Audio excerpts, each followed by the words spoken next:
When we think of the wealthiest people in history, we imagine modern billionaires or Gilded Age tycoons.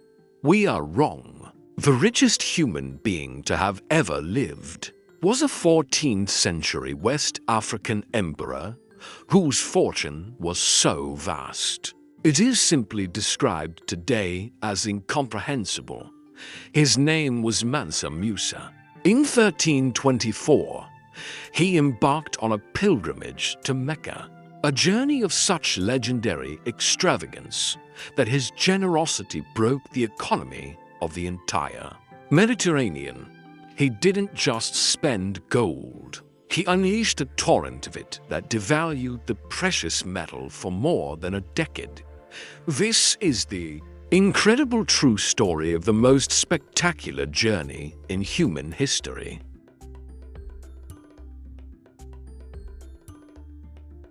Our story begins not in the desert, but in the heart of one of history's most prosperous and sophisticated states, the Mali Empire of West Africa.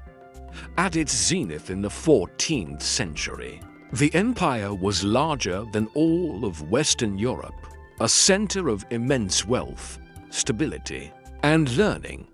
Its legendary capital, Timbuktu, was a beacon of scholarship and commerce. The source of Mali's power was singular and absolute: gold. The empire controlled the vast gold mines of Bambouk, Bior, and Galam, which were then thought to be the source of more than half the world's supply. This wasn't a state that simply traded in gold. It was a state that was literally built upon it. In 1312, the throne of this golden empire passed to Mansa Musa. Mansa, meaning King of Kings, was a title he would embody like no other. A devout Muslim, Musa was also a brilliant administrator and a visionary leader who expanded the empire's borders and consolidated its control over the trans-Saharan trade routes. As a pious Muslim, it was his duty to perform the Hajj, the pilgrimage to the holy city of Mecca. But for the most powerful and wealthy ruler on earth, this would be no ordinary journey. It would be a procession designed to announce the arrival of the Mali Empire on the world stage, a demonstration of piety and power on an unprecedented scale.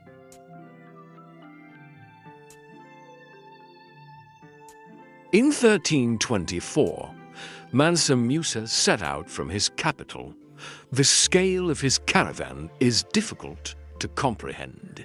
Contemporary Arab historians who witnessed it were left speechless. The procession reportedly included 60,000 men, a full army of soldiers, royal officials, merchants, camel drivers, and entertainers. Leading the personal retinue of the Mansa were 12,000 slaves, each dressed in the finest silks. 500 of these slaves marched at the head of the procession, each carrying a staff of pure gold, weighing several pounds. This was not wealth to be traded. This was wealth to be given away. Following them was the baggage train, which included a herd of 80 to 100 camels. Each camel was laden with between 50 and 300 pounds of pure gold dust. By even the most conservative estimates, Mansa Musa was carrying multiple tons of pure gold, an amount of portable wealth that had never been seen before and has likely not been seen since. For months, this glittering city moved across the Sahara, a river of humanity and gold flowing towards Egypt. At every stop, Mansa Musa's generosity was on full display as he bestowed gifts and commissioned the building of mosques. But it was his arrival in Cairo that would send shockwaves across the entire known world. This procession of unimaginable wealth was now approaching Cairo, one of the great economic and cultural centers of the medieval world. The city was utterly unprepared for the economic storm that was about to hit. If this astonishing story of history's richest man has captured your imagination, I invite you to consider subscribing to the Dusty Codex. Your support is essential in helping us bring these profound histories to light. Before we witness the golden deluge in Cairo, I'm curious, what do you find more impressive, the scale of the caravan or the sheer amount of gold it carried? Let me know in the quiet comments section below.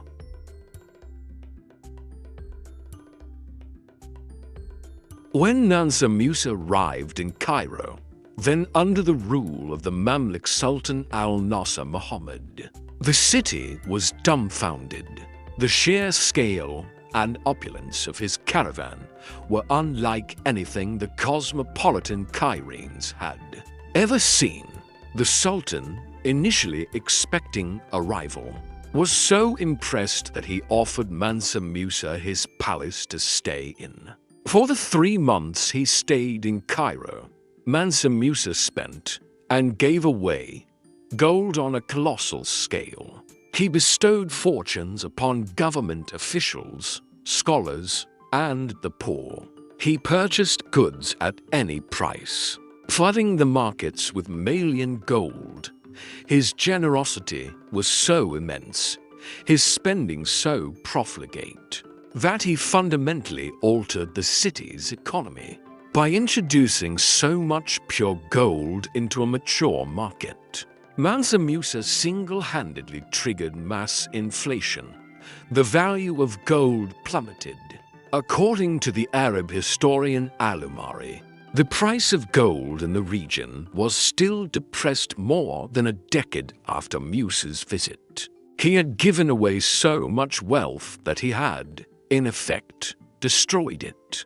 The golden deluge from Mali had broken the gold market of the Middle East. It was perhaps the only time in history that one man's generosity caused a region-wide, decade-long economic crisis.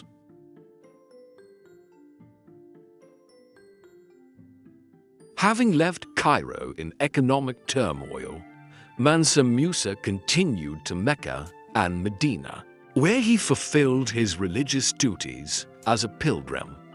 He spent lavishly there as well, but his focus was spiritual.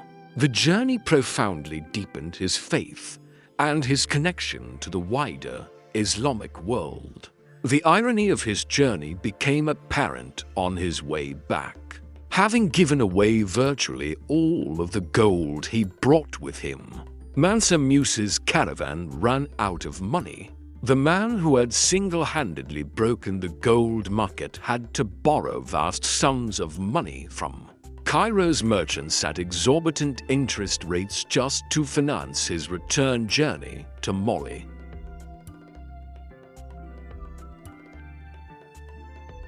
Mansa Musa's Hajj had put Mali on the map of the known world. But its greatest legacy was not what he gave away, but what he brought back. He returned from his pilgrimage with a new vision for his empire. He had recruited the most brilliant minds of the Islamic world, scholars, theologians, poets, and, most importantly, architects. He commissioned the great Jinaba Mosque in Timbuktu, designed by the Andalusian architect Abu Ishaq al-Sahili. He funded the expansion of the University of Sankore, transforming Timbuktu into one of the world's foremost centers of Islamic scholarship. The city's libraries and universities would become legendary throughout Europe and the Middle East. The gold he had given away was temporary, but the knowledge he brought back would shape West Africa for centuries to come.